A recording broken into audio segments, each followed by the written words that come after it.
La proposta della Giunta di riorganizzare le partecipazioni societarie regionali che riguardano principalmente Veneto Sviluppo e Veneto Innovazione è di principio condivisibile. La sollecitiamo infatti questo intervento da tempo per due ragioni specifiche. La prima è connessa al mero rispetto delle disposizioni nazionali e comunitarie in ambito di concorrenza. Sappiamo da anni che la scelta della Regione del Veneto di conferire risorse regionali e comunitarie a Veneto Sviluppo non è conforme all'ordinamento europeo, perché Veneto Sviluppo è una società di capitale misto pubblico-privato con una quota del 49% della società detenuta da istituti bancari e in casi come questo la normativa europea comunitaria prevede il ricorso al bando di gara anziché all'affidamento diretto. Cioè il primo punto per cui noi sollecitiamo questo intervento è stato chiaramente esplicitato dal relatore, il Presidente Sandonà, e cioè che da anni affidiamo servizi in maniera contraria all'ordinamento nazionale e comunitario. Più volte siamo intervenuti su questo profilo di legittimità senza che alcuna decisione definitiva fosse mai assunta, al punto che anche la previsione di qualche tempo fa di affidare ad Avepa queste funzioni per superare l'ostacolo del bando di gara è rimasto un tentativo abortito di risolvere il problema. La questione è stata poi congelata durante il Covid, quando, approfittando della pandemia e della conseguente situazione emergenziale, la Giunta ha ripreso ad affidare a Veneto Sviluppo, sempre contra legem, la gestione di risorse e fondi. È evidente come a questo punto l'intervento di cui discutiamo oggi sia divenuto non più rimandabile. Mi pare di poter dire che sotto questo profilo, dal punto di vista tecnico, l'operazione proposta soddisfi la necessità di disporre di uno strumento finalmente pienamente legittimo per procedere ad affidamenti diretti, come poi avremo anche modo di spiegare brevemente. La seconda ragione per la quale sollecitavamo questo intervento, invece, è di natura più politica e attiene alla sfera della trasparenza della gestione delle risorse pubbliche. Sul punto tornerò anche in seguito, perché mentre sulla prima questione la proposta della Giunta sembra essere in linea con le stringenti normative connesse all'in-house providing e dunque tale da risolvere il problema dell'affidamento diretto, sul tema della trasparenza e del controllo delle attività esercitate dalle società non c'era, e se questo rimane l'impianto non ci sarà, una sufficiente attenzione e una sufficiente cautela. Abbiamo infatti anche su questo detto più volte come, a nostro giudizio, non ci fosse un pieno adempimento dell'obbligo statutario di garantire al Consiglio regionale le dovute funzioni di indirizzo politico sulle scelte societarie, da un lato, e le funzioni di controllo e verifica sull'impiego delle risorse pubbliche dall'altro. Questo vulnus derivava certamente in parte dalla natura giuridica della società e in particolare dalla presenza rilevante di soci privati, istituti bancari, rispetto ai quali la funzione di indirizzo e di controllo del Consiglio e conseguentemente anche la garanzia di perseguimento della finalità pubblica non poteva essere pienamente garantita. Ma a nostro giudizio, senza alcuni correttivi in fase di discussione in aula, questo pregiudizio pesante rimane anche con il nuovo assetto proposto. E anzi diviene ancora più grave a fronte del fatto che mentre prima era un impedimento connesso principalmente alla composizione societaria misto pubblico-privato, che banalmente si concretizzava in una significativa presenza dei soci privati, tanto nel Consiglio di amministrazione quanto nell'Assemblea dei soci, soggetti deputati in base al Codice Civile ad esercitare funzioni di indirizzo, oggi con società interamente pubbliche la finalità di interesse pubblico e di benessere collettivo in riferimento alle attività di Veneto Sviluppo e Veneto Innovazione dovrebbe diventare ancora più cruciale. L'operazione tecnica per riorganizzare gli strumenti regionali in materia di accesso al credito e di agevolazione alle imprese è tecnicamente appunto complessa. La finalità è quella di trasformare Veneto Sviluppo in una società a totale partecipazione pubblica, proprio e direi anche esclusivamente per renderla idonea a ricevere affidamenti in house, direttamente o attraverso le sue controllate. Dunque il primo passaggio consisterà nella liquidazione dei soci privati attualmente presenti, ai quali viene restituita una parte del patrimonio, con conseguente riduzione del capitale sociale di Veneto Sviluppo.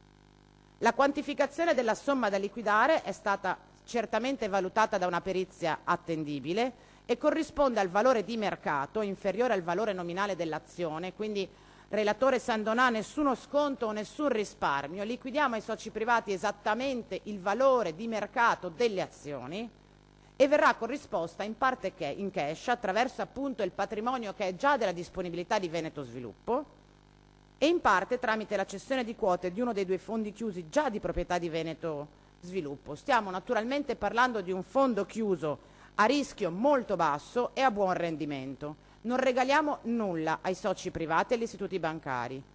Paghiamo loro le quote che ci vendono. Si tratta di un'operazione a costo zero per la Regione, certamente, ma Veneto Sviluppo la farà utilizzando esclusivamente fondi propri e quindi risorse che indirettamente appartengono alla Regione del Veneto in quota parte, tant'è che il patrimonio netto e il capitale sociale della società si ridurrà notevolmente. Da parte sua la Regione interverrà poi conferendo a Veneto Sviluppo sia le quote di Finest SpA, di cui già ora Veneto Sviluppo detiene una piccola partecipazione, sia le quote di Veneto Innovazione, società già ora interamente detenuta da Regione Veneto. Al termine di questi passaggi la Regione Veneto possiederà direttamente il 100% di Veneto Sviluppo, che svolgerà le funzioni di capogruppo e possiederà indirettamente il totale del capitale di Veneto Innovazione. Completeranno la definizione del gruppo regionale tutte le azioni detenute da Regione Veneto tramite Veneto Sviluppo in Finest SpA, che raggiungerà una partecipazione tramite Veneto Sviluppo di oltre il 20% e il 100% di FVS SGR, la società di gestione del risparmio costituita nel 2006 quale strumento per l'istituzione e la gestione di fondi immobiliari chiusi, già detenuta completamente da Veneto Sviluppo. Infine vi sarà la cessione a Veneto Innovazione del ramo d'azienda relativo alla gestione degli strumenti finanziari che oggi sono affidati dalla Regione a Veneto Sviluppo. Su tutte le società della costituente holding la Regione del Veneto potrà esercitare il cosiddetto controllo analogo. In conclusione, Veneto Sviluppo tramite Veneto Innovazione si occuperà della gestione della finanza agevolata regionale, inclusi i fondi europei, e Veneto Sviluppo direttamente o indirettamente tramite FVS si occuperà delle attività di finanza, genericamente intesa. Quindi l'operazione regge nel suo complesso, dove però, a mio giudizio, servirebbe prestare un po' più di attenzione e un po' più di cautela. Sul fatto che siamo di fronte ad un soggetto che direttamente o indirettamente utilizza strumenti finanziari, che dovrebbero avere finalità pubblicistiche connesse all'esercizio delle competenze regionali in materia di credito, ma un soggetto che opererà con tecniche privatistiche.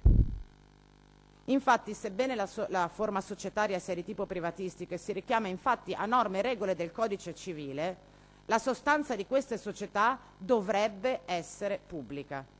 Serve dunque un modello che sia da un lato coerente con gli interessi pubblici, che dunque vanno ben definiti ed esplicitati nella legge, e dall'altro in grado di gestire ingenti risorse garantendo trasparenza e consentendo il raggiungimento delle finalità istituzionali indicate. A partire dalla Costituzione, che assegna al servizio del credito svolto dal pubblico la finalità di promozione della coesione sociale e territoriale. In questo senso tutte le società finanziarie regionali sono di fatto enti strumentali per l'attuazione delle politiche economiche e territoriali della Regione, che favoriscono la promozione e l'accelerazione dello sviluppo economico, imprenditoriale ed occupazionale del territorio. La scelta della Giunta di costituire una società a totale partecipazione pubblica crea un collegamento diretto tra le scelte politiche dell'ente e le azioni e le attività delle società. Serve quindi rafforzare l'indirizzo politico, proprio per giustificare la scelta dell'in-house providing piuttosto che modalità più orientate al mercato, che sarebbero state ugualmente legittime, come quelle di cui ci si poteva dotare ricorrendo banalmente alla procedura di bando di gara. Non è un caso infatti che nel tempo siano stati diversi gli interventi del legislatore nazionale e comunitario finalizzati a disciplinare gli interventi con capitale pubblico in ambito prettamente finanziario. Perché sebbene le finalità e le modalità di intervento pubblico nel mercato privato del credito possano anche essere utili, questi strumenti devono essere maneggiati con cautela, anche per gli effetti pesanti che potrebbero avere sulla finanza pubblica come già avvenuto nel recente passato, ad esempio con le operazioni finanziarie condotti da enti pubblici su prodotti di finanza derivata, come sa bene purtroppo anche questa Regione. Così come non è un caso che anche sui limiti per il ricorso all'in-house providing ci siano regole molto stringenti, dalle direttive europee in materia di appalti e concessioni, la normativa italiana di recepimento, il codice dei contratti pubblici, peraltro recentemente rivisto, alle norme generali relative alle società a partecipazione pubblica. Senza escludere che le finanziarie regionali in via subordinata possano svolgere l'attività di finanza privata, va però mantenuto un ancoraggio solido, seppur limitato, alla funzione di natura pubblicistica per le società in-house e vanno evitati casi di incompatibilità con attività a rischio eccessivo o non giustificato, o modalità di gestione che escludano il decisore pubblico. In questo quadro, ed è questo a mio giudizio il punto vero, l'obiettivo di dotare la Regione del Veneto di uno strumento che si conformi alle normative nazionali ed europee non può essere raggiunto modificando meramente l'assetto societario di Veneto Sviluppo. Non possiamo essere in regola tecnicamente con la normativa italiana ed europea e non sostanziare questa scelta con decisioni coerenti con l'impianto che voi ci state proponendo di dare, perché da questa scelta tecnica devono conseguire modifiche sostanziali nell'equilibrio di poteri e funzioni dei nuovi assetti istituzionali che andiamo a definire con la proposta che voi ci sottoponete. Bisogna dunque garantire al Consiglio regionale, come previsto dallo Statuto del Veneto, la funzione di indirizzo politico e amministrativo delle attività di Veneto Sviluppo e anche la funzione di controllo dell'attuazione di questo stesso indirizzo. Per realizzare queste previsioni statutarie è necessario intervenire in alcune specifiche direzioni. Primo, sugli statuti della società. Alla luce delle nuove funzioni assegnate e delle nuove modalità di gestione delle stesse, è impensabile che al Consiglio regionale sia precluso qualsiasi spazio di intervento nella definizione dei nuovi statuti. Lasciare solo alla Giunta o al socio unico Luca Zaia questa fondamentale funzione di garanzia è quantomeno inopportuno, se non addirittura pericoloso. Come potete immaginare che delle società totalmente pubbliche che gestiranno centinaia di milioni di euro lo possano fare attraverso statuti decisi solo dall'organo esecutivo, senza che il Consiglio regionale possa esercitare la propria funzione di indirizzo in questo senso. Secondo, è impensabile che il Consiglio, direttamente o per il tramite delle competenti commissioni, sia coinvolto nell'assunzione delle scelte strategiche che riguardano gli investimenti delle risorse pubbliche. Anche su questo, delegare alla Giunta invece che al Consiglio, che avrebbe da statuto il compito di indicare le scelte di programmazione degli enti, questi compiti, è una forzatura eccessiva. È il Consiglio che organizza la programmazione e dà gli indirizzi politici agli enti strumentali della Regione. Come potete immaginare che sia la Giunta da sola ad assumere queste decisioni? Terzo, garantire al Consiglio regionale la funzione di vigilanza e controllo su ciò che faranno società a totale partecipazione pubblica con le risorse pubbliche. Aver omesso nella proposta di legge qualsiasi passaggio e coinvolgimento del Consiglio e delle commissioni rispetto al bilancio d'esercizio, al bilancio di previsione, al piano industriale è una mancanza molto grave. Ci state chiedendo di costituire società interamente pubbliche che lavoreranno con i soldi pubblici e non avete previsto nessun passaggio per il Consiglio e per le commissioni consigliari competenti. È un abuso di potere che non possiamo tollerare. E infine, questione che tiene tutte le precedenti, il tema della governance. Per la complessità del compito assegnato a queste società, per la crucialità di questi compiti, è fondamentale che le società si strutturino con consigli di amministrazione e collegi sindacali in cui sia garantita la pluralità e la rappresentanza delle minoranze. Serve un modello che sia fattivamente aderente alla funzione di natura pubblicistica della Regione, che lavorerà sulla base delle regole giuridiche di diritto civile e societario e quindi sotto la vigilanza della Banca d'Italia, è necessario che il Consiglio possa esercitare la facoltà e i diritti che adesso competono a norma di statuto della Regione del Veneto. Sono tutte questioni non banali che indicano la direzione che si intende intraprendere rispetto a questo provvedimento, che danno sostanza alle scelte proposte, perché dalle riflessioni che faremo oggi in sede legislativa la dobbiamo decidere noi qual è l'indicazione che daremo a queste società. È questo Consiglio regionale, almeno questa prerogativa non ce la potete togliere. Sarà questo Consiglio regionale che deciderà gli assetti dei gruppi societari appartenenti alla Regione del Veneto. Ancora su questo non siete in grado di intervenire. Dicevo, dalle riflessioni che faremo oggi deriverà l'impianto degli interessi sottesi allo sviluppo del territorio che vogliamo rappresentare. Ci giochiamo un pezzo importante di politiche industriali regionali che potranno fare la differenza in termini di competitività tra noi e gli altri territori nei prossimi anni. Lo hanno capito le organizzazioni di categoria che infatti nel corso delle audizioni hanno espresso alcune perplessità rispetto alla fumosità delle decisioni regionali su questo provvedimento e rispetto all'incertezza che temono possa derivarne. Attendiamo questo intervento da anni, care colleghe e cari colleghi. C'è stato sottoposto un disegno di legge con la richiesta di fare presto nell'approvazione, richiesta che per quanto legittima sul piano delle necessità operative, la posso capire, di certo non è particolarmente adatta a garantire un approfondimento e un'analisi che sarebbe necessario dedicare ad una questione così complessa. Stiamo parlando di centinaia di milioni di euro pubblici e voi ci chiedete di gestirne e deciderne la governance in 3 settimane, dopo anni che aspettiamo.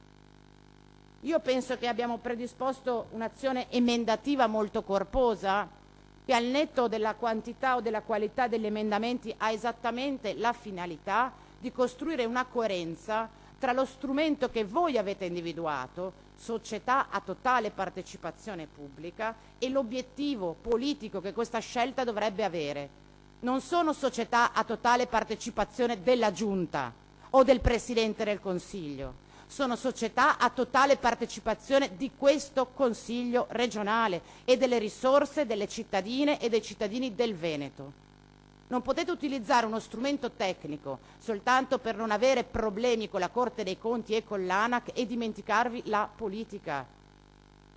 Vi state dimenticando la politica con questo provvedimento, che sarà inappuntabile dal punto di vista tecnico, ma che crea un precedente pericolosissimo dal punto di vista politico.